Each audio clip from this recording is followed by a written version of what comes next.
Hello friends, बहुत बहुत स्वागत है आपके अपने चैनल लियो टेक सपोर्ट इंडिया पर। मैं हूं कौशल किशोर। चलिए शुरू करते हैं।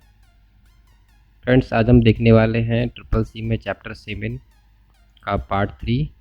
चैप्टर 7 हमारा है email, social networking and e governance services. तो चलिए शुरू करते हैं। आज का जो हमारा टॉपिक है वो है social networking and e commerce के बारे में। तो सोशल नेटवर्किंग जैसे आप लोग जानते हैं, फेसबुक का इस्तेमाल करना, ट्विटर का इस्तेमाल करना, है ना, व्हाट्सएप का इस्तेमाल करना, ये सोशल नेटवर्किंग जो ऐप के थ्रू हम लोग जो काम करते हैं और सोसाइटी से ऑनलाइन हम कम्युनिकेशन कर सकते हैं, वो सारी चीज़ें सोशल नेटवर्किंग की अंतर्गत आती है। और जबकि ई कॉमर्स की बात करें तो ऑनलाइन जो बिजनेस होते हैं या हम जो ऑनलाइन ख़रीदारी करते हैं या हम जो ऑनलाइन कोई चीज़ सेल करते हैं, तो वो सारी चीज़ें ई कॉमर्स के थ्रू सॉल्व होती हैं। तो इन्हीं के बारे में आज हम स्टडी करनी है। चलिए देख लेते हैं हमें इसमें क्या क्या पढ़ना है। जैसे कि Facebook, Twitter, LinkedIn, Instagram, instant messaging app जैसे कि WhatsApp, Facebook Messenger, Telegram. Next, introduction to blog. Blog क्या होता है। उसके बाद है बेसिक ऑफ ई कॉमर्स, और फाइनली जो रहेगा वो रहेगा नेट एटिक्वेट्स। ठीक है, सबसे पहले हम बात करें फेसबुक की, जो कि काफ़ी फेमस है, सोशल नेटवर्किंग के अंतर्गत ये आती है। और ये जो फेसबुक है वो प्राइवेटली हेड कंपनी है एक, ठीक है, और जो कैम्ब्रिज में इस्टेब्लिश है, जो कि यूएस में आता है। और फेसबुक की जो खोज है वो मार्क जुकरबर्ग और उनकी टीम ने की थी, जिनका नाम Eduardo, Saverin, Dustin Moskovitz, Chris Hughes, ये सारी उनकी टीम के थे जिन्होंने फेसबुक को डेवलप किया। अगर हम बात करें इसके हेडक्वार्टर की, तो अलग अलग लोकेशन पे इसके हेडक्वार्टर भी हैं, जैसे कि पालो ऑल्टो कैलिफोर्निया, डब्लिन आयरलैंड, ठीक है, और Seoul south Korea, international headquarter of Asia. तो यहाँ पर इनके हेडक्वार्टर भी बने हुए हैं। और अगर हम बात करें सर्विंग एरिया या ऑनेबल पर्सन, तो ये वर्ल्ड वाइड पे अवेलेबल है। वर्ल्ड वाइड मतलब इंटरनेट। और इसके जो सीईओ है यानी चीफ एग्जीक्यूटिव ऑफिसर, वो मार्क जुकरबर्ग ही है। ठीक है, अगर हम बात करें फेसबुक के रेवेन्यू की, तो ऑलमोस्ट $30 मिलियन इसका रेवेन्यू है। 2008 की रिपोर्टिंग है। और इसमें जो स्टाफ है 4000 से भी ज़्यादा स्टाफ है। और वेबसाइट आपको पता ही है, काफ़ी यूज़ करते भी होंगे आप लोग, www.facebook.com। अगर हम बात करें इसके एलेक्सा रेंज की, तो ये 2010 में सेकेंड रैंक पे है। और अगर हम बात करें वेबसाइट किस प्रकार की है, तो सोशल नेटवर्किंग सर्विसेज वाली एक वेबसाइट होती है।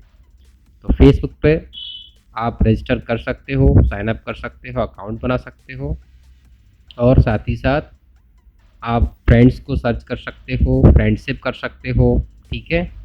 और साथ ही साथ अगर आप कोई बिजनेस करते हो तो बिजनेस से संबंधित फेसबुक पे आप जो है न्यूज़ भी डाल सकते हो और अपना मार्केट ग्रोथ कर सकते हो। तो ये भी अच्छा आपको देखने को मिल जाता है फेसबुक के थ्रू। ओके, नेक्स्ट अगर हम बात करें फेसबुक में एडवर्टाइजमेंट की, तो बैनर एड्स और जो रेफरल मार्केटिंग है या जो कैजुअल गेम्स हैं, वो सारे इस पर डिस्प्ले होते हैं। आप फेसबुक पे यूज़ कर सकते हैं। और इसका जो रजिस्ट्रेशन है वो रिक्वायर्ड रहता है, और ये मल्टी लैंग्वेज में अवेलेबल होती है अकॉर्डिंग टू द ऐप। आप कौन सा ऐप इस्तेमाल कर रहे हैं, कौन सी कंट्री के हैं, तो अलग अलग भाषाओं में भी ये अवेलेबल है। और फेसबुक इंटरनेट पे जो है 4 फरवरी 2004 में लॉन्च की गई थी और प्रेजेंट में एक्टिव है। ठीक है, अब हम बात कर लेते हैं ट्विटर की। तो ट्विटर क्या है। ट्विटर एक सोशल नेटवर्किंग वेबसाइट्स है जो बिल्कुल फेसबुक की तरह ही होती है और जिसका इस्तेमाल करके आप उस पर मौजूदा लोगों से जुड़ सकते हैं, जैसे कि हम फेसबुक में जुड़ सकते थे। फ्रेंड्स को सर्च कर सकते हैं, फ्रेंड्स से हम चैटिंग कर सकते हैं, ठीक है, वीडियो कॉलिंग भी कर सकते हैं, मूवी भी शेयर कर सकते हैं फेसबुक में, वैसे ही यहाँ पर भी हम लोग यूज कर सकते हैं। तो ट्विटर का इस्तेमाल देश और दुनिया के सभी फेमस लोग द्वारा किया जा रहा है आजकल। ट्विटर का जो इस्टेब्लिशमेंट है वो 21 मार्च 2006 को हो गई थी, जिसके बाद अब तक इसकी लोकप्रियता बहुत ज़्यादा बढ़ चुकी है। यह दुनिया की सबसे पॉपुलर वेबसाइटों में से एक है। ट्विटर पर जानकारी शेयर करने की प्रक्रिया को हम लोग ट्वीट बोलते हैं। ट्वीट से मतलब किसी जानकारी को शेयर करने के लिए आप एक बार में केवल 140 शब्दों का इस्तेमाल ही कर सकते हैं। ये बात आपको ध्यान रखनी है, एक ट्वीट के लिए 140 शब्द, ये एग्जाम्स में आ भी सकता है, तो आपको नोट डाउन करके रखना है। एक बार में 140 शब्दों का इस्तेमाल कर सकते हैं और उन्हीं शब्दों में अपनी पूरी बात आप कर सकते हैं। हालांकि आप जितने चाहो उतने ट्वीट कर सकते हो, लेकिन एक ट्वीट में 140 शब्दों से ज़्यादा नहीं रख सकते।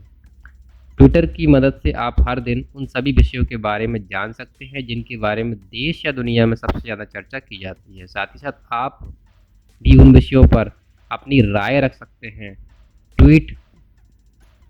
ट्विटर का प्रमुख काम होता है कि लोगों द्वारा किसी मुद्दे पर अपने विचारों को प्रकट करना। ट्विटर की एक खास बात और भी है कि आप बिना ट्विटर अकाउंट बनाए ही लोगों द्वारा किए गए ट्वीट पढ़ सकते हैं, लेकिन उनके बारे में अपनी राय क्या है और क्या आप उनकी बातों से सहमत हैं इत्यादि के लिए आपको ट्विटर अकाउंट की आवश्यकता होती है। इसलिए आपके पास ट्विटर अकाउंट होना ज़रूरी है। नेक्स्ट हम बात करें ट्विटर की बेसिक चीज़ों की जानकारी के बारे में। तो ट्विटर के इस्तेमाल करने से पहले आपको ट्विटर की बेसिक जानकारी आवश्यक है। तो यहाँ पर ट्विटर को आप चला सके इसके लिए जानकारी होना चाहिए। अगर आप फेसबुक और इंस्टाग्राम इस्तेमाल करते हैं तो आपको लाइक, कमेंट या शेयर जैसी चीज़ों की जानकारी ज़रूर होगी।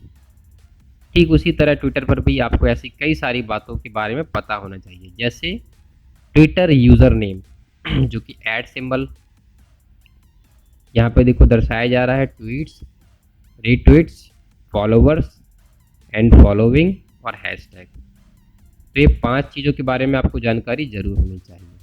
तो सबसे पहले अगर हम बात करें ट्विटर यूज़र नेम की, जो कि ऐड साइन के आगे होता है। देखिए ट्विटर पर आपको हर यूज़र नेम के आगे @ का साइन मिलेगा।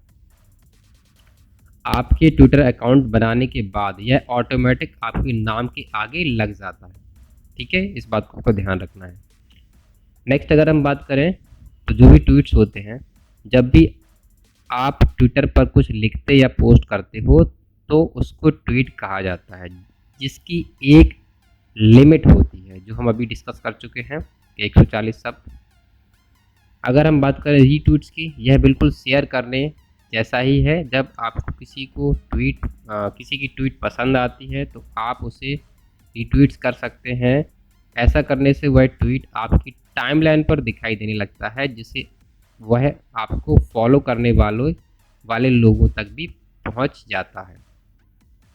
अगर हम बात करें फॉलोवर्स और फॉलोइंग की, तो ट्विटर पर आपको हर यूज़र की प्रोफाइल पर फॉलो बटन मिलता है। इस बटन पर क्लिक करने के बाद आपको उस यूज़र की हर ट्वीट की जानकारी मिलती रहती है। जो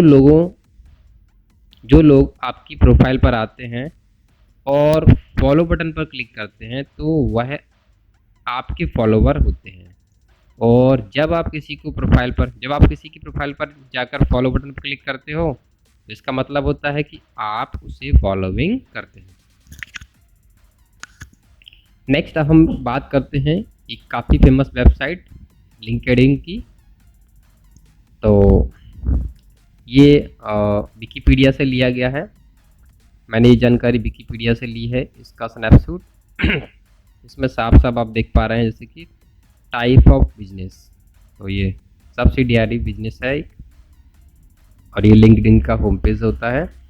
और type of site available in founded, तो सोशल नेटवर्किंग सर्विस से संबंधित ये वेबसाइट्स है जो कि मल्टी लैंग्वेज है और ऑलमोस्ट ये 24 लैंग्वेज में अवेलेबल है।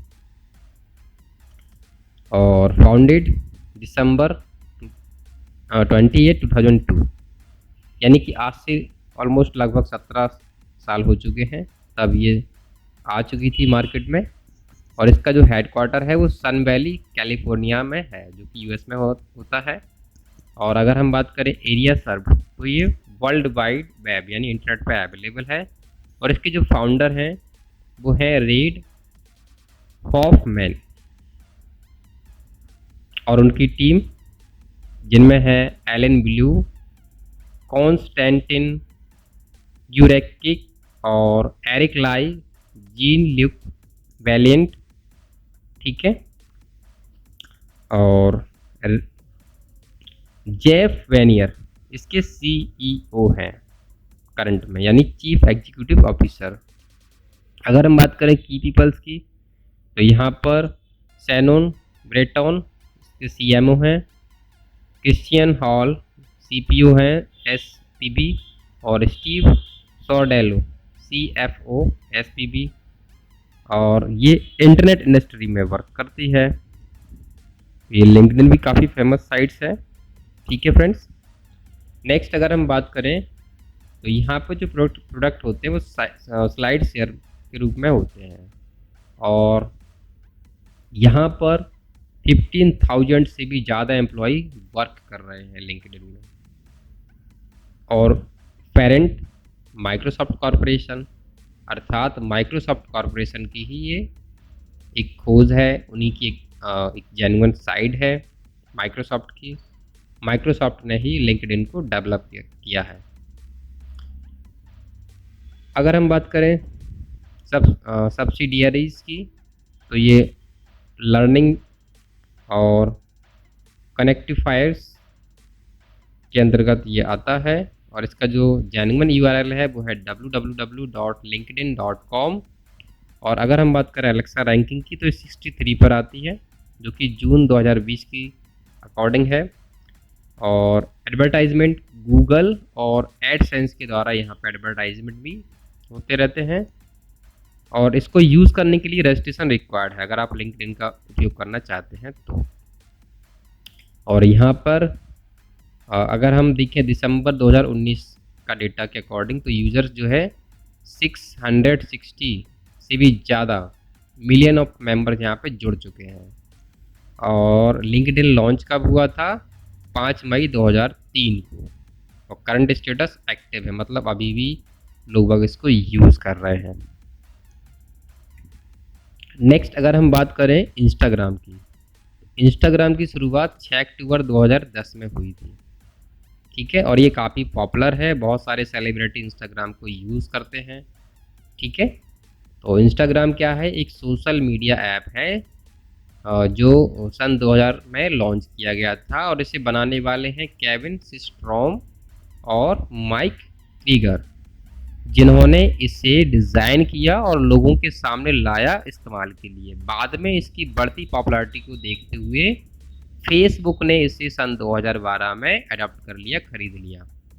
इस ऐप का मुख्य उद्देश्य क्या था? वो था यूज़र को एनकरेज करना, फ़ोटो लेने के लिए, ठीक है, फ़िल्टर लगाने के लिए फ़ोटो के अंतर्गत, और एक अच्छा सा कैप्शन लिखकर उसे अपने अकाउंट में पोस्ट करने। ऐसा करने से जितने भी उसके फ्रेंड्स या फॉलोवर होते हैं आपके इंस्टाग्राम प्रोफाइल में, उन्हें इसके विषय में नोटिफिकेशन चला जाता है, जिसे वो चाहे तो लाइक कर सकते हैं, या लाइक होने पर वो पोस्ट ज़्यादा से ज़्यादा ऊपर ही रहता है, आप उसको शेयर भी करा सकते हैं, ठीक है। तो आप भी इंस्टाग्राम का यूज़ कर सकते हैं। इंस्टाग्राम की जो जेन्युइन वेबसाइट है, आप उस पर जा कर के साइन अप कर सकते हैं और उसको यूज़ कर सकते हैं, ठीक है। नेक्स्ट अगर हम बात करें व्हाट्सएप की, जो कि काफ़ी फेमस है और वर्तमान में सभी लोग इसका यूज़ कर रहे हैं। इसका जो ओरिजिनल ऑथर्स है वो ब्रियन एक्टन जैन कॉम, और डेवलपर्स व्हाट्सएप इंस, जो कि फेसबुक इंस। अब फेसबुक ने क्या किया है, व्हाट्सएप को अडॉप्ट कर लिया करंटली। और ये इनिशियल रिलीज कब हुआ था, जनवरी 2009 में हुआ था। ठीक है, स्टेबल रिलीज iOS के लिए भी है, एंड्रॉयड के लिए भी है, iOS बीटा वर्जन के लिए भी है, एंड्रॉयड बीटा वर्जन के लिए भी है। और ये रिटन किया गया है, डेवलप किया गया है आयरलैंड में। ठीक है, और ऑपरेटिंग सिस्टम ऑलमोस्ट सभी को सपोर्ट करता है, एंड्रॉयड हो, iOS हो, KOS हो, विंडोज़ हो, मैक OS हो, वेब ऐप हो। ठीक है, और ऑलमोस्ट iOS के लिए ये 137.5 MB की फ़ाइल होती है, एंड्रॉयड के लिए 22.88 MB की फ़ाइल होती है। और साथ ही साथ आप अगर ध्यान से स्क्रीन पर देख पा रहे हो तो देखो, जो iOS का वर्जन है स्टेबल के लिए 2.20.51 जो कि 7 मई 2020 को रिलीज़ हुआ है। एंड्रॉयड के लिए 2.20.157 जो कि 13 मई 2020 को रिलीज़ हुआ है। iOS बीटा जो कि 2.20.31.4 जो कि 5 मार्च 2020 को आया है। और एंड्रॉयड बीटा 2.20.171 जो कि 22 मई 2020 को आया है। ठीक है, और व्हाट्सएप काफ़ी फेमस इंस्टेंट मैसेजिंग ऐप होता है फ्रेंड्स, जिसके द्वारा आप वीडियो कॉलिंग भी कर सकते हो। ठीक है, और टेक्स्ट मैसेज भी आप जो है चैटिंग में कर सकते हो। ओके, काफ़ी आप लोग यूज़ करते रहते हो, प्रोफाइल इमेज सेटअप कर सकते हो, सारी कुछ चीज़ें है ना। तो और अगर आप व्यापारी हो तो इसमें अपनी बहुत सारी चीज़ें स्टेटस पर डाल के शेयर भी कर सकते हो, अपने फ्रेंड सर्कल को ऐड करा सकते हो, तो बहुत यूज़फुल है। ठीक है, लेकिन ये इंटरनेट से ही चलता है, इंटरनेट पैक होना आवश्यक है।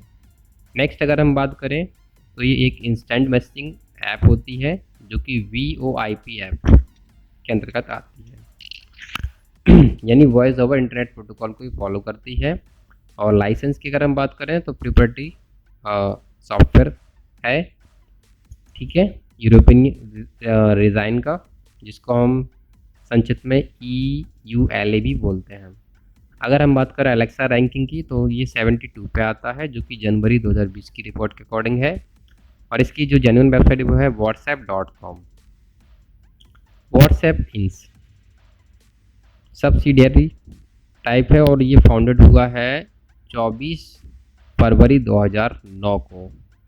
और इसके जो फाउंडर हैं वो जैन कॉम हैं और ब्रियन एक्टन। और इसका हेडक्वार्टर कहाँ है, माउंटेन व्यू कैलिफोर्निया, जो कि US में ही आता है। की पीपल की बात करें तो Bill Cathcart head of the WhatsApp. और नंबर ऑफ एम्प्लॉई तो ये यहाँ पे तो अभी कमी है, इससे ज़्यादा ही होंगे। तो ये एक स्नैपशॉट लिया गया है विकीपीडिया से, उसके अकॉर्डिंग मैं आपको डेटा बता रहा हूँ। और करंटली पेरेंट स्टेटस में फेसबुक इंस यानी फेसबुक ने अडॉप्ट कर लिया है। तो आप जब भी व्हाट्सएप ओपन करते होंगे तो फेसबुक भी पहले आपको दिखाई देता होगा, नीचे कहीं लिखा हुआ। ठीक है, फेसबुक ने इसको खरीद लिया है और इसकी जो जेन्युइन वेबसाइट है वो है whatsapp.com। तो ये था व्हाट्सएप के बारे में जानकारी। नेक्स्ट अगर हम बात करें फेसबुक मैसेंजर की तो फेसबुक मैसेंजर फेसबुक इंक द्वारा डेवलप किया गया है और ये सबसे पहले 9 अगस्त 2011 को आया। और ये ऑलमोस्ट सभी प्रकार के OS के लिए है, जैसे कि एंड्रॉयड, iOS, विंडोज़, मैक। ठीक है, तो एंड्रॉयड की अगर हम बात करें 266.00.16.177 जो कि 30 मई 2020 अभी रिलीज़ हुआ है करंटली। और iOS के वर्जन के लिए बात करें तो 258.0 जो कि 28 मार्च 2020 को आया है।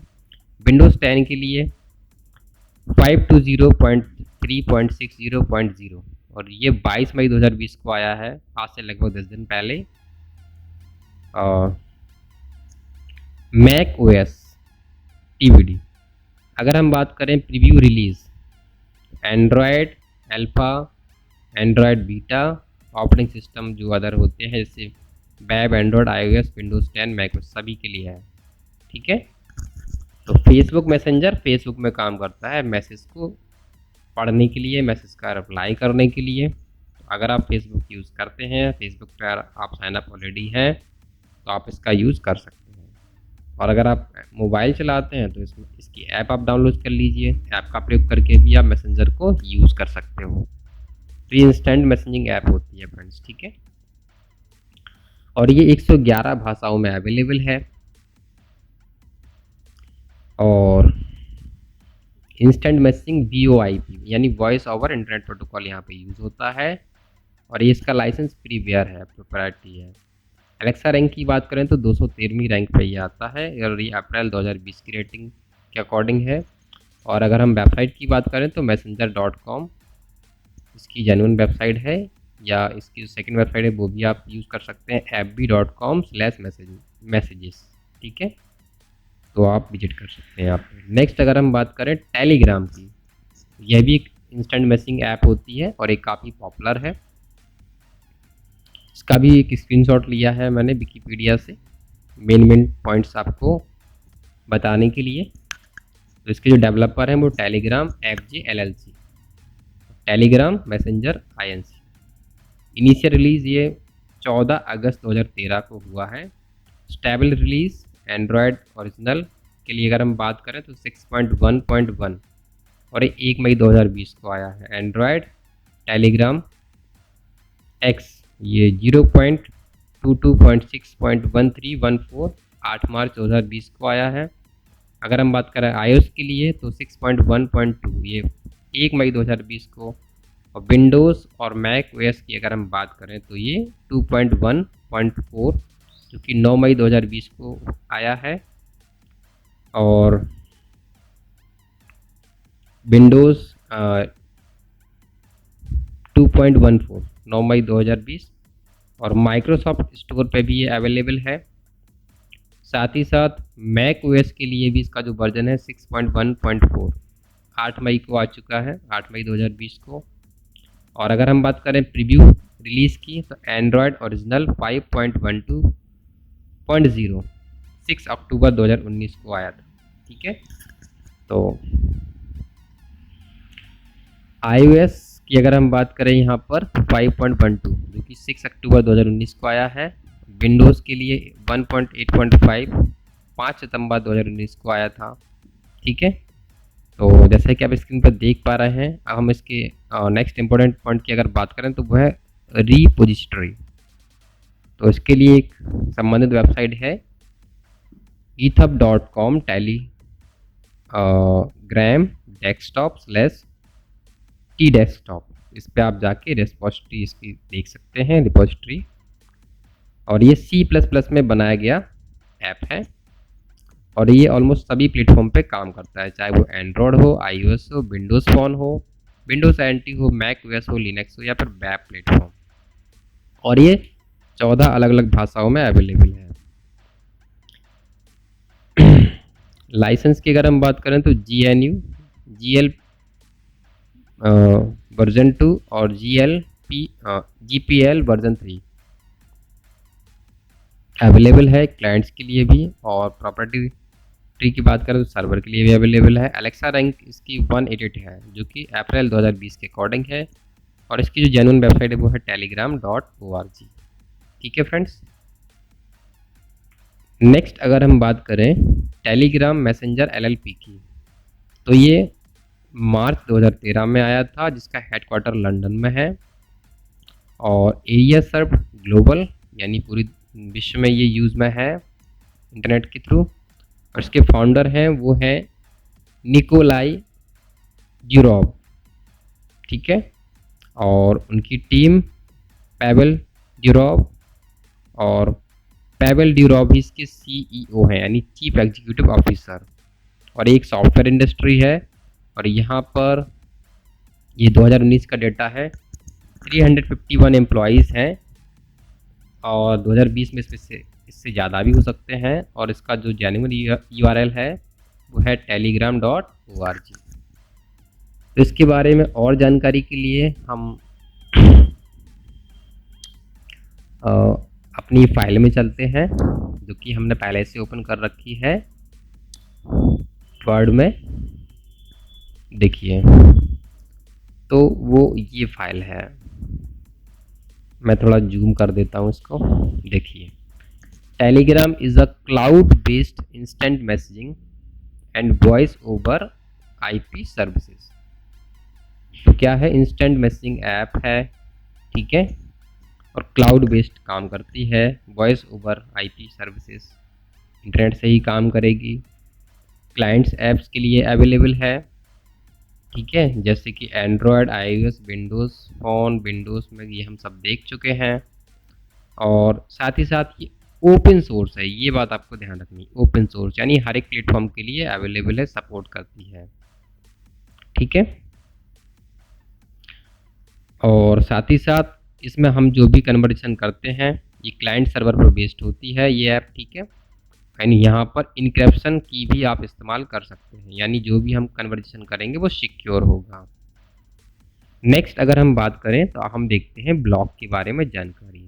तो ब्लॉग की जानकारी मुझे newsmaestro.com पे काफ़ी अच्छी लगी हिंदी में डेटा, तो मैंने वहाँ से आप लोगों के लिए डेटा ले लिया है। साथ ही साथ मैंने साइट भी मेंशन यहाँ पे कर रखी है, आप चाहें तो इस साइट का प्रयोग करके आप डायरेक्टली ब्लॉग के बारे में डेटा को पढ़ सकते हैं, ठीक है। तो यहाँ पे मुझे काफ़ी अच्छा कंटेंट मिला हिंदी वाले विद्यार्थियों के लिए, और तो मैंने इसको पिक कर लिया और आप लोगों के लिए डिस्क्राइब कर रहा हूँ। तो सबसे पहले जैसा कि आप देख पा रहे हो कि ब्लॉग क्या होता है। तो ब्लॉग क्या है, एक गूगल का प्रोडक्ट है जो कि वेबसाइट की तरह काम करता है और यह गूगल द्वारा दी गई फ्री सर्विसेज है। और ब्लॉग के जरिए आप अपनी बातों को पूरी दुनिया के साथ शेयर कर सकते हैं। जैसे कि हम फेसबुक पर कोई पोस्ट डालते हैं तो वह पोस्ट कुछ लोगों तक ही सीमित रह जाती है, परंतु ब्लॉग पर लिखी गई पोस्ट हर उस व्यक्ति तक पहुंच जाती है जो गूगल पर उसके बारे में सर्च करता है। नेक्स्ट अगर हम बात करें तो अगर साफ शब्दों में कहा जाए तो ब्लॉग एक ऐसी वेबसाइट है, ठीक है, जिसे बिल्कुल फ्री में बनाया जा सकता है और गूगल ने इसका इंटरफेस इस प्रकार बनाया है जिसे हर कोई आसानी से इस्तेमाल कर सकता है। और जिस प्रकार कोई वेबसाइट काम करती है ठीक उसी प्रकार इसे काम में लाया जा सकता है। तो ये तो हो गई ब्लॉग के बारे में जानकारी। अगर हम बात करें व्हाट इज़ ब्लॉगिंग, तो ब्लॉगिंग क्या है, तो ब्लॉग बनाकर उस पर हर रोज पोस्ट डालना, उसको पब्लिश करना, उसे अच्छे से डिज़ाइन करना, ये ब्लॉगिंग कहलाता है। ब्लॉग पर हम किसी भी विषय पर लिख सकते हैं और साथ ही साथ इंटरनेट की दुनिया में कदम रख सकते हैं। ब्लॉग के जरिए आप ऑनलाइन पैसे भी कमा सकते हैं, जैसे कि बहुत से लोग पैसा कमा रहे हैं। ब्लॉगर कौन होता है, तो ब्लॉगर से संबंधित जो ब्लॉगिंग कर रहा है यानी कोई पर्सन, यानी जो व्यक्ति ब्लॉग बना रहा है उस पर ब्लॉगिंग करता है, हर रोज कोई ना कोई पोस्ट शेयर करता रहता है और लोगों से जुड़ने के लिए उनसे बातें करता है, वो ब्लॉगर होता है। यह अपने ब्लॉग पर ऐसे पोस्ट डालता है जिससे किसी की हेल्प होती हो और लोग उसे पढ़ना पसंद करते हो। इन सब को पढ़ने के बाद आपके मन में कुछ इस तरह के सवाल भी आते हैं। चलिए देख लेते हैं आपके सवाल और उनके जवाब। जैसे कि क्या ब्लॉग से पैसे कमाए जा सकते हैं, यदि हाँ तो कैसे। देखो, ये बिल्कुल एक ब्लॉग बनाकर उसे पैसे कमा सकते हैं। सबसे पहले आपको blogger.com पर जाकर अकाउंट बनाना पड़ता है और उस पर हर रोज़ पोस्ट लिखनी होती है। जब लोगों द्वारा आपका पोस्ट पढ़ा जाएगा और पसंद आने लगेगा और बहुत से लोग आपके ब्लॉग पर आने लगेंगे तो आप गूगल एडसेंस का उपयोग करते हुए अपने ब्लॉग को जोड़ते हुए गूगल एडसेंस से पैसा कमा सकते हैं, ठीक है। ब्लॉग दिखने में कैसा होता है, तो हम ऊपर ही देख चुके हैं मेंशन एक लाइन की, लगभग वेबसाइट के जैसा दिखता है। तो जब आप अपना ब्लॉग बना लेते हैं तो उसका इंटरफेस कुछ इस तरह से दिखाई देता है, जिसमें कई तरह की कैटेगरी हो सकती हैं जिनकी मदद से ब्लॉग पर काम किया जाता है और जो बिल्कुल दिखने में वेबसाइट की तरह होता है। ब्लॉगिंग कौन से सब्जेक्ट पर करनी चाहिए, सबसे इम्पोर्टेंट। तो देखिए, ब्लॉगिंग किसी भी विषय पर कर सकते हैं, जैसे खेल पर, स्पोर्ट पर, एंटरटेनमेंट पर, हेल्थ, टेक्नोलॉजी, किसी विषय पर जिसमें आपकी रुचि है उस पर आप ब्लॉग लिख सकते हैं। ठीक है, वेबसाइट और ब्लॉग में क्या अंतर है? तो वेबसाइट बनाने के लिए आपको कई तरह की वेब डिज़ाइनिंग की जानकारी की ज़रूरत होती है और इसे बनाने में पैसे भी बहुत सारे खर्च हो जाते हैं। जबकि ब्लॉग एक फ्री सर्विस है जो वेबसाइट का ही ऑलमोस्ट काम करती है, वेबसाइट के जैसे ही काम करती है। ब्लॉग कैसे बनाएं? तो ब्लॉग बनाने के लिए आपको blogger.com पर जाकर अकाउंट बनाना है, फिर आप वहाँ से ब्लॉग या वेबसाइट नाम लेना, ब्लॉग या वेबसाइट का नाम लेना पड़ता है, वो आप लेकर के ब्लॉग बना सकते हैं। ब्लॉग बनाने के लिए पैसे लगेंगे क्या? जी नहीं, ये बिल्कुल फ्री है, कोई पैसा नहीं लगता है। अब हम नेक्स्ट टॉपिक की बात करते हैं जो कि है ई कॉमर्स। ठीक है, तो ई कॉमर्स से मतलब होता है इलेक्ट्रॉनिक कॉमर्स से। इंटरनेट तथा अन्य इलेक्ट्रॉनिक माध्यमों से उत्पाद और सेवाएं खरीदना बेचना, ऑनलाइन मनी ट्रांसफर करना एवं डेटा शेयर करने की प्रक्रिया ई कॉमर्स में फिजिकल प्रोडक्ट के अलावा इलेक्ट्रॉनिक गुड्स का व्यापार भी होता है। अगर और आसान शब्दों में कहें तो ऑनलाइन शॉपिंग करना ही ई कॉमर्स कहलाता है। ठीक है फ्रेंड्स, बात आपको ध्यान रखनी है, ऑनलाइन शॉपिंग करना ही क्या कहलाता है? ई कॉमर्स कहलाता है। आप फिजिकली प्रोडक्ट जैसे कि फर्नीचर है, किचन है, आइटम, इंडस्ट्री, मशीनरी आदि फिजिकल गुड्स है जैसे कि e books, e magazines, e papers, video course, graphic painting आदि एवं सेवाएं जैसे कि consultancy, teaching, writing, health advice, legal advice आदि ऑनलाइन खरीद या बेच सकते हैं यहाँ पर, इसके द्वारा ई कॉमर्स के द्वारा। नेक्स्ट अगर हम बात करें ई कॉमर्स के जरिए जो भी दुकान या सामान है सिर्फ एक क्लिक की दूरी पर रह गया, क्योंकि आपको ऑनलाइन खरीदारी करनी है, बस सामान सेलेक्ट कीजिए, भुगतान कीजिए और हो गई शॉपिंग। आप ना दुकान पे गए, ना आपने पैसे गिने, ना दुकानदार से मिले, इतना आसान है ई कॉमर्स द्वारा ऑनलाइन शॉपिंग करना। जैसे कि अमेजन है, फ्लिपकार्ट है, वॉलमार्ट है, बिग बास्केट है, अलीबाबा है, पेटीएम मॉल है, मिंत्रा है, स्नैपडील है, सॉफ्ट क्लूज आदि e commerce players, e commerce market place ने ऑनलाइन शॉपिंग को व्यापार स्तर तक पहुंचा दिया है और अपने ग्राहकों को जो भी कस्टमर हैं आसान पहुंच सुनिश्चित भी की है। इससे ग्राहकों के साथ साथ मर्चेंट को भी लाभ हुआ है। ई कॉमर्स वेबसाइट तथा मोबाइल एप्लीकेशन के जरिए किया जाता है, जिसमें payment gateway, SSL certificate, inventories, taxes, encrypting technologies आदि इंटीग्रेटेड कर दी जाती हैं ताकि सिक्योरिटी हो जाए, ताकि शॉपिंग के दौरान ग्राहक के साथ कोई धोखाधड़ी ना हो पाए और उसे सारी सुविधाएं एक ही जगह पर उपलब्ध करा दी जाए। मगर social media platform, online chatting, calling आदि इलेक्ट्रॉनिक माध्यमों से भी ई बिजनेस किया जा रहा है, मगर इन सभी से वेबसाइट और ऐप सब विजेता साबित हुए हैं। ठीक है, अगर हम बात करें ई कॉमर्स की हिस्ट्री की तो देखिए 11 अगस्त 1904 की एक दोपहर को फिल ब्रैड नवर्जर ने अपना कंप्यूटर शुरू किया और नेट मार्केट जो कि एक ऑनलाइन स्टोर है से स्टिंग की सीडी को $12.48 में खरीदा, जिसका भुगतान क्रेडिट कार्ड से किया गया था। इस सीडी का नाम 10 स्यूमनर्स टेल्स था। इस घटना ने इतिहास रच दिया था और आज भी इसे ही असल ई कॉमर्स ट्रांजैक्शन माना जाता है, क्योंकि इस ऑनलाइन ट्रांजैक्शन के दौरान पहली बार इनक्रिप्शन तकनीकी का उपयोग ऑनलाइन शॉपिंग में हुआ था, जो आज आम बात हो गई है। मगर ई कॉमर्स का जन्म भी इंटरनेट के समय ही हो गया था, क्योंकि यूनिवर्सिटी, शैक्षिक संस्थान, शोधार्थी, वैज्ञानिक अपने रिसर्च पेपर और शैक्षिक सामग्री का आदान प्रदान करने लगे थे। यह प्रोसेस अपारनेट के बनने के बाद अपने कदम रख चुकी थी। 1960 के दौरान बिजनेस ने अन्य कंपनियों के साथ बिजनेसमैन अन्य कंपनियों के साथ अपने बिजनेस डॉक्यूमेंट, जिनको हम electronic data interchange EDP EDI भी कहते हैं, का उपयोग करते हुए शेयर करने शुरू कर दी है। फिर 1979 में अमेरिकन नेशनल स्टैंडर्ड इंस्टीट्यूट यानी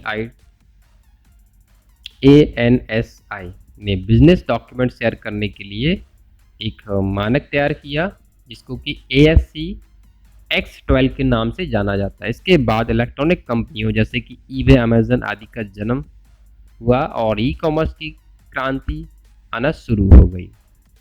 अगर हम बात करें ई कॉमर्स कितने टाइप्स की हो सकती है, तो देख लीजिए कितने टाइप के ई कॉमर्स हो सकते हैं। यहाँ पे मुख्य 7 प्रकार हो सकते हैं, जैसे कि बिजनेस टू बिजनेस ये फुल फॉर्म और ये शॉर्ट फॉर्म आपको लर्न करनी चाहिए फ्रेंड्स। ये सब एग्जाम्स में आ सकते हैं और मोस्टली इनसे थ्योरी कम पूछी जाती है, फुल फॉर्म ज़्यादा आते हैं। तो फुल फॉर्म आपको नोट डाउन कर लेने हैं। बिजनेस टू बिजनेस यानी B2B, बिजनेस टू कंज्यूमर यानी B2C, कंज्यूमर टू कंज्यूमर यानी C2C, कंज्यूमर टू बिजनेस यानी C2B, गवर्नमेंट टू बिजनेस यानी G2B, बिजनेस टू गवर्नमेंट यानी B2G, कंज्यूमर टू गवर्नमेंट यानी C2G। तो ये सारे फुल फॉर्म आपको नोट डाउन कर लेने हैं।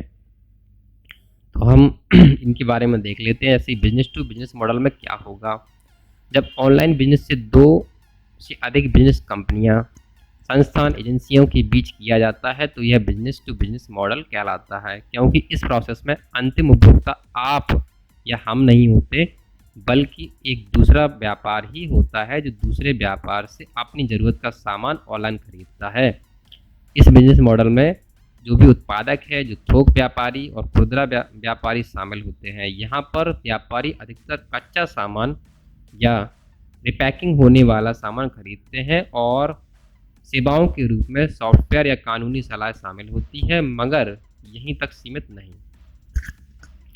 अगर हम बात करें बिजनेस टू कंज्यूमर मॉडल की, तो यहाँ पर ई कॉमर्स का सबसे प्रचलित रूप B2C है। और जब आप एक प्रकाशक से अपने लिए कोई किताब ऑर्डर करते हैं, तो यह शॉपिंग इसी बिजनेस मॉडल में शामिल होती है, क्योंकि यहाँ पर ट्रांजैक्शन सीधा बिजनेस से उपभोक्ता के बीच होता है, तो इसलिए इसको बोलते हैं बिजनेस टू कंज्यूमर मॉडल।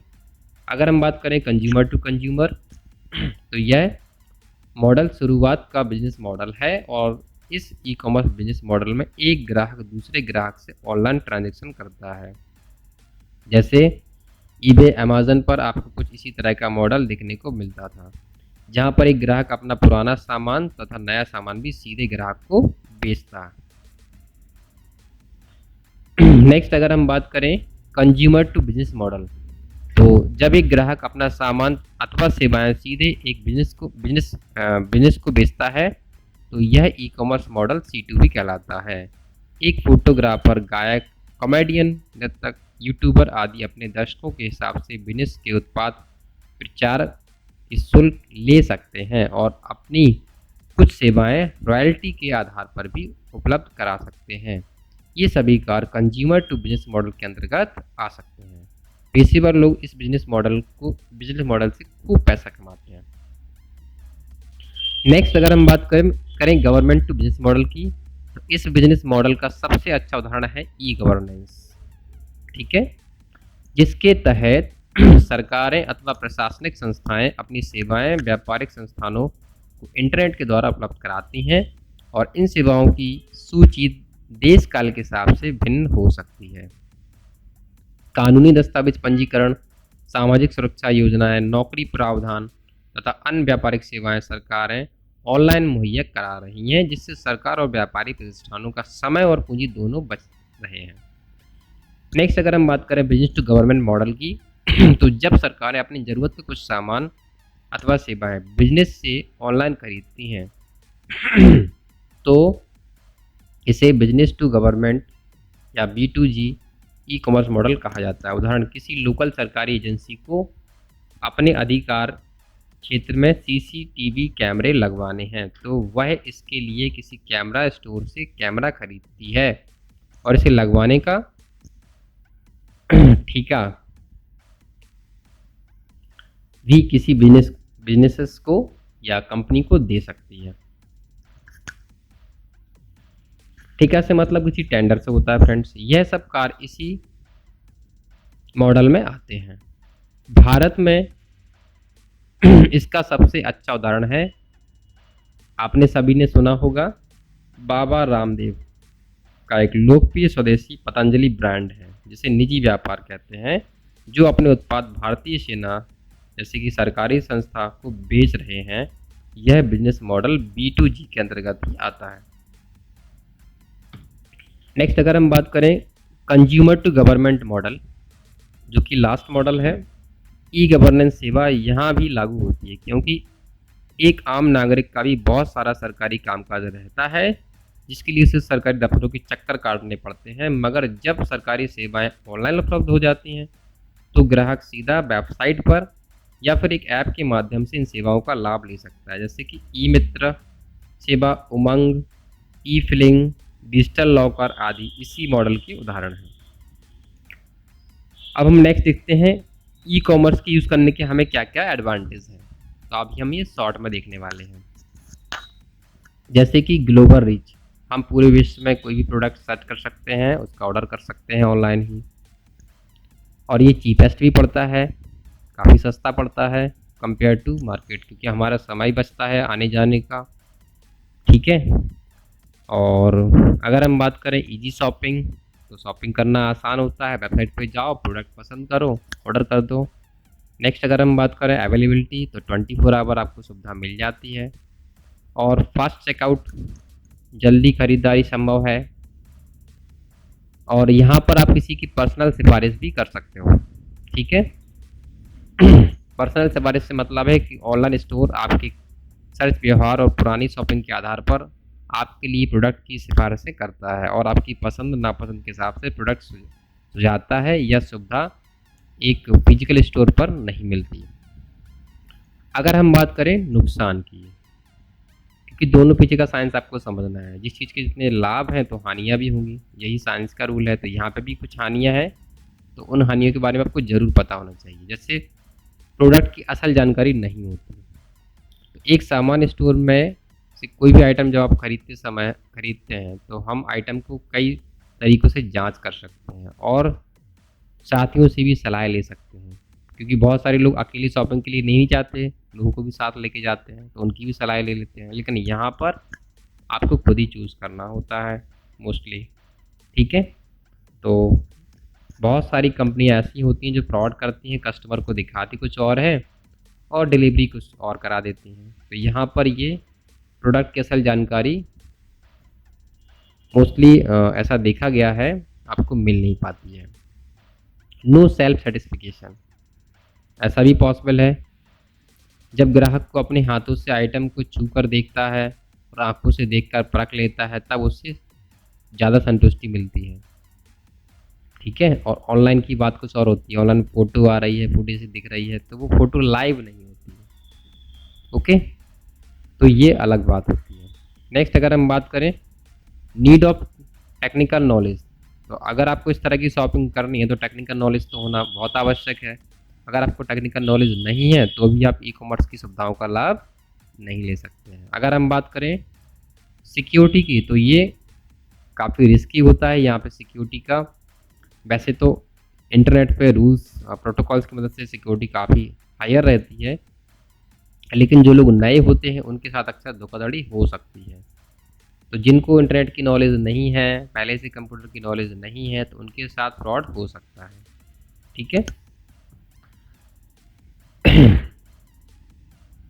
ग्राहक सेवा की कमी, ये भी बात है, लैक ऑफ कस्टमर सर्विसेज। बहुत सारी कंपनी सामान बेच रही हैं बहुत सारा, लेकिन कस्टमर सर्विस सही से अवेलेबल नहीं करा रही हैं। ना कोई उनका स्पेशल फ़ोन नंबर है, टोल फ्री नंबर, कस्टमर जिन पे बात कर सकता है, कंप्लेन कर सकता है। ऐसा बहुत कम देखने को मिलता है। लेकिन आज के समय में जो फेमस वेबसाइट है, जैसे अमेज़न है, फ्लिपकार्ट है, इन सब पे ये सारी सुविधाएं अवेलेबल है। तो ये जो अदर वेबसाइट है उनके लिए, या जो नॉर्मल यूज़र हैं जिनको विशेष जानकारी नहीं है, तो उनके लिए ये काफ़ी रिस्कफुल होता है। इसलिए इसको बोलते हैं लैक ऑफ कस्टमर सर्विसेज। यानी स्टोर से ख़रीदारी करते समय आप बहुत सी सारी शंकाओं का समाधान मिनटों में कर सकते हैं। आप कैशियर, क्लर्क, मैनेजर से सीधे मिलकर सवाल जवाब कर सकते हैं, मगर ऑनलाइन स्टोर पर यह सुविधा नहीं होती है और आपको एक निश्चित समय का इंतज़ार करना पड़ेगा यदि आप किसी का सवाल जवाब लेना चाहते हैं तो। सामान के लिए इंतज़ार करना पड़ता है, डिलीवरी जब तक नहीं होगी तब तक आप वेटिंग करेंगे, तो ये भी होता है।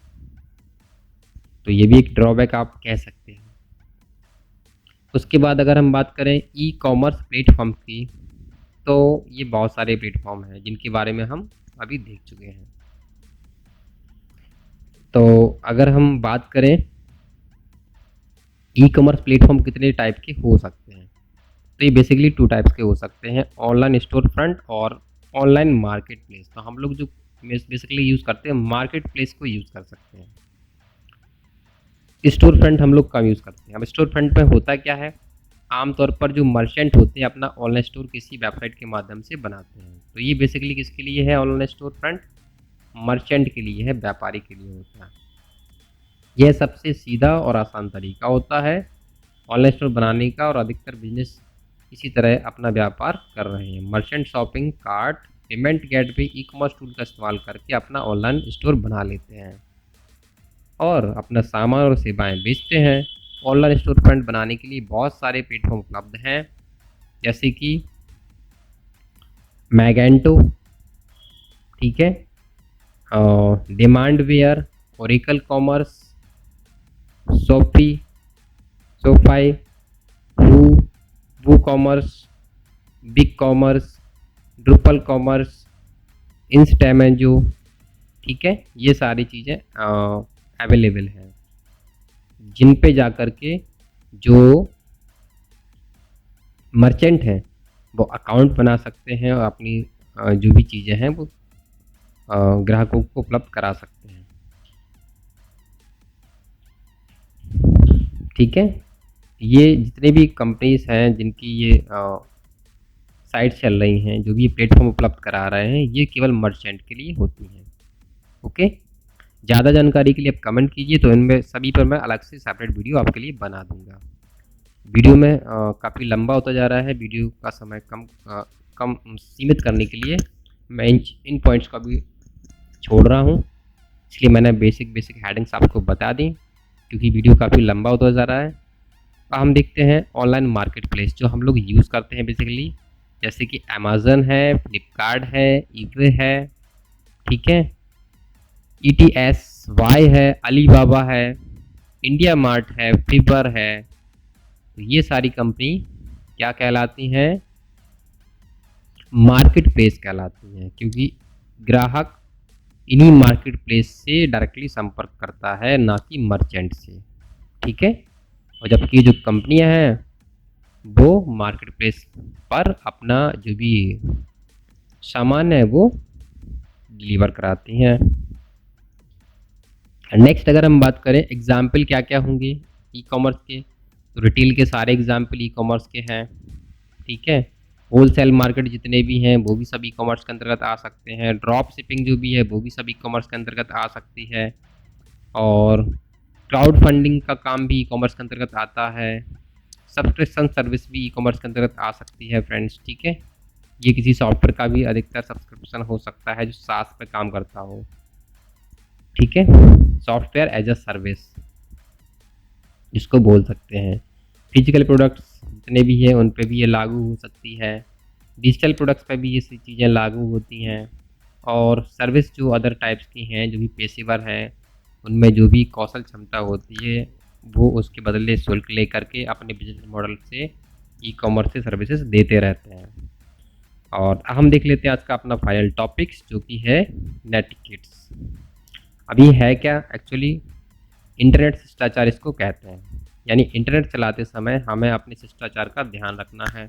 ओके, तो शिष्टाचार समाज में सही और गलत व्यवहार की व्याख्या करते हैं।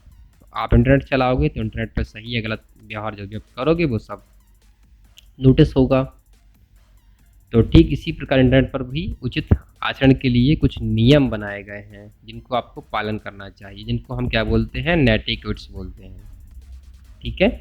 तो यहाँ पर नेट क्विट्स से मतलब क्या है, नेट एटिक्विट्स यानी इंटरनेट एटिक्विट से होता है ऑनलाइन व्यापार के नियमों का संकलन और सभी नेटिजन्स के लिए समान रूप से लागू होते हैं। नेक्स्ट अगर हम बात करें इंटरनेट में जो भी है हम इंसानों द्वारा ही बनाया गया है और हम इंसान ही इसका उपयोग करते हैं, इसलिए नेट लोग भी इसको अनुशासन बनाए रखना हमारा सामूहिक कर्तव्य बनता है। और हम सबको web form, group, website, comment, social media post, comment, email आदि पर इंटरनेट शिष्टाचार को व्यवहार में लाना चाहिए। ठीक है। यदि हम इंटरनेट पर भी अनुशासित भाषा, संयम आचरण और दूसरों के प्रति कृतज्ञता रखेंगे तो इससे क्या होगा, हम एक बेहतर नेटिजन बन सकते हैं और सभी के लिए एक खुशनुमा इंटरनेट अनुभव सुनिश्चित कर सकते हैं। अब नेटिक्विट्स कितने टाइप के हो सकते हैं, तो देखिए बेसिक नेटिक्विट्स और सेंडिंग नेटिक्विट्स, रिप्लाइंग नेटिक्विट्स एंड कॉन्फिडेंशियल नेटिक्विट्स, ये 4 तरह के नेटिक्विट्स हो सकते हैं। तो बेसिक नेटिक्विट से हमारा मतलब क्या होता है, किसी की मदद करने से संबंधित, आप किसी की मदद कर दें, संयमित रहें, उपलब्ध जानकारी देख लें, एक बार गूगल करके भी आप सर्च कर लें संबंधित चीज़ को, एफएक्यूज ध्यान से पढ़ें। ठीक है। अगर आप एफएक्यूज नहीं पढ़ते हो तो भी आप बहुत सारी चीज़ें मिस कर सकते हो। ठीक है। तो नए लोग जो भी होते हैं मदद करने के लिए हमेशा तैयार रहते हैं, उनके द्वारा भेजे गए ईमेल्स, कमेंट्स, क्वेश्चन पर जरूर अपनी उचित प्रतिक्रिया दें,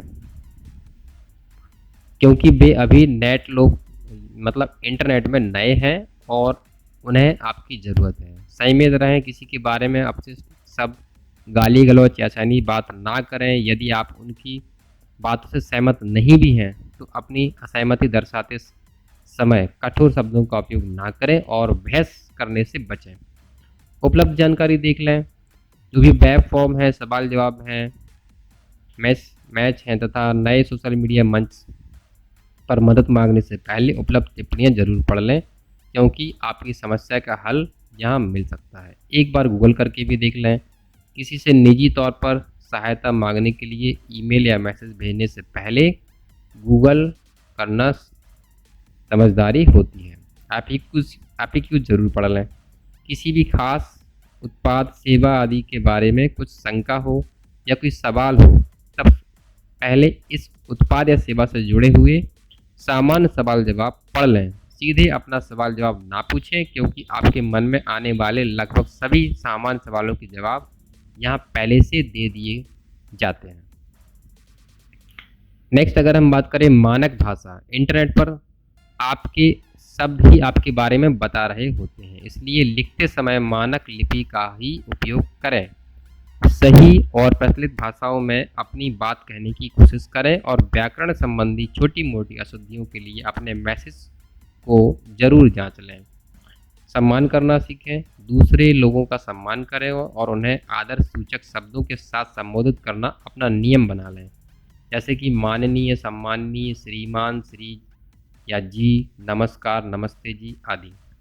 कृतज्ञ बने रहें, जब आपकी कोई मदद करे तो उन्हें शुक्रिया कहना बिल्कुल ना भूलें और हो सके तो आप भी उनके लिए एक मदद करने की कोशिश जरूर करें और अपनी गलती स्वीकार करने में पीठ ना दिखाएं। आपकी गलती को तो एक्सेप्ट कर लें और उसे आगे बढ़कर स्वीकार करें और सुधरने के लिए काम करें। नेक्स्ट अगर हम बात करें लघु रूपक नियम यानी शॉर्ट फॉर्म, इंटरनेट पर बातें करते समय बहुत से एब्रीविएशन शॉर्ट फॉर्म हम लोग यूज़ करते हैं जो काफ़ी फेमस है, उनके बारे में भी देख लेते हैं। जैसे कि BTW stand for by the way, यानी TTYL यानी talk to you later, LOL यानी लाफिंग आउट लाउड, ROTFL यानी rolling on the flooring laughing. Next अगर हम बात करें FWIW यानी for what it's worth, POV यानी पॉइंट ऑफ व्यू, BYC यानी बिकॉज, AYOR यानी at your own risk. B for N यानी why for now. D H यानी डियर हस्बैंड, डी एफ मतलब डियर फ्रेंड्स, ई एम एल यानी email me later, J K मतलब just kidding. Next अगर हम बात करें एस एफ डब्ल्यू यानी safe for work, O L C यानी ओ आई सी यानी ओ I see, T Y V M यानी thank you very much, A F A I K यानी as far as I know, I are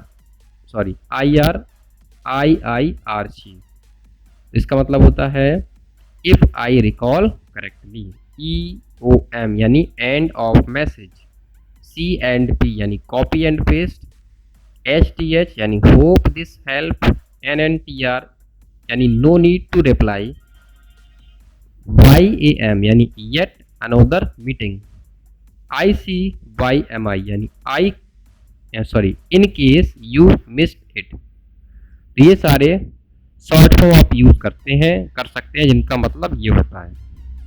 next हम सबसे important अगर बात करें smileys का उपयोग करना, तो स्माइलीज क्या है, स्मॉल ग्राफिक्स पिक्चर होती हैं जो बहुत सारे एक्सप्रेशन को दर्शाती हैं, तो इनका भी हम प्रयोग कर सकते हैं। लेकिन हर कोई स्माइलीज को पढ़ने में माहिर नहीं होता है, तो इनका प्रयोग आप कम से कम करें, ठीक है, ये बात आपको ध्यान रखनी है। अब देखिए जैसे पहले इमेज यहाँ पे जो दर्शाई गई है ये किसको दर्शा रही है, खुशी को यानी हैप्पीनेस को। दूसरी इमेज विक्ट्री को दर्शा रही है।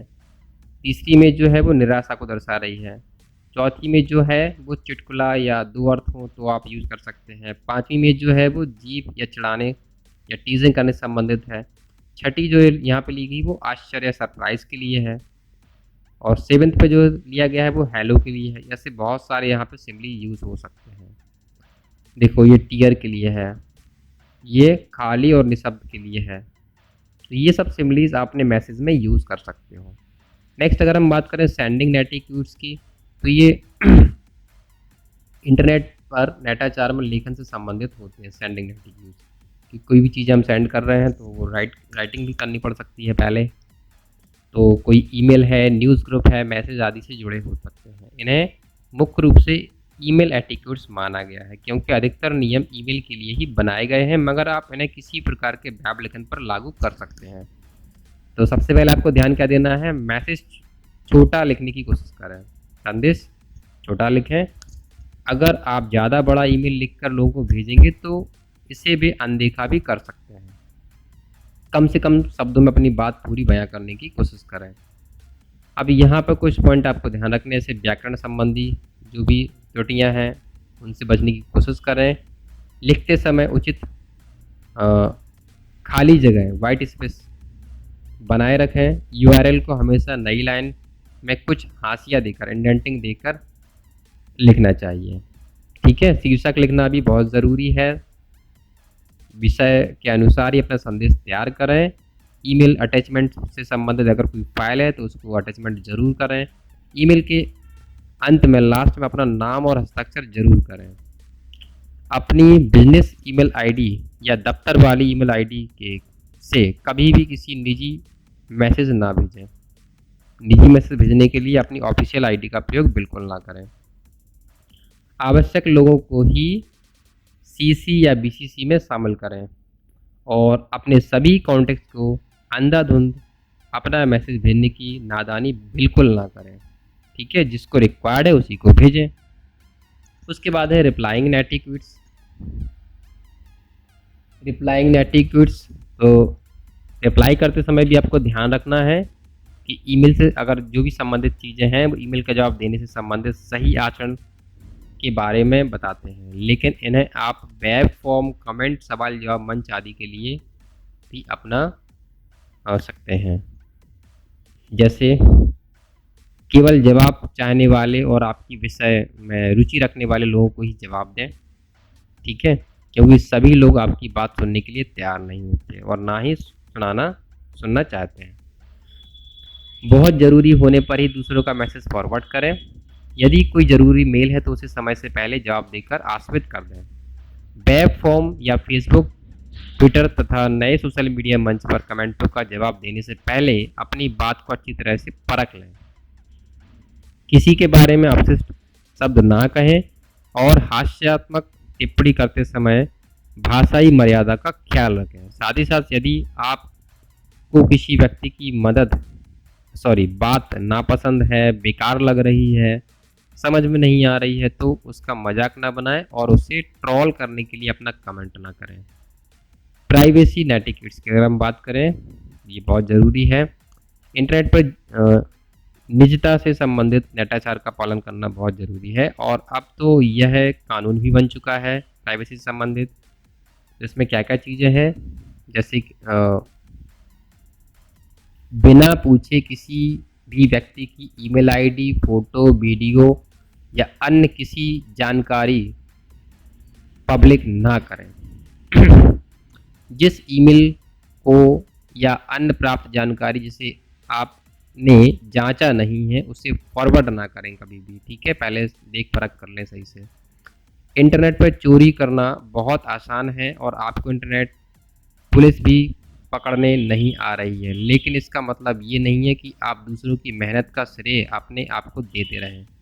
जब भी आप किसी की photo, video, graphic, animation, audio या शब्द आदि का इस्तेमाल करें तो इसके मालिक को उचित क्रेडिट देना ना भूलें। कोई भी दूसरों के मैसेज को संपादित ना करें, कभी भी दूसरों के मैसेज को संपादित ना करें। स्वयं से मैसेज बनाएं फिर भेजें।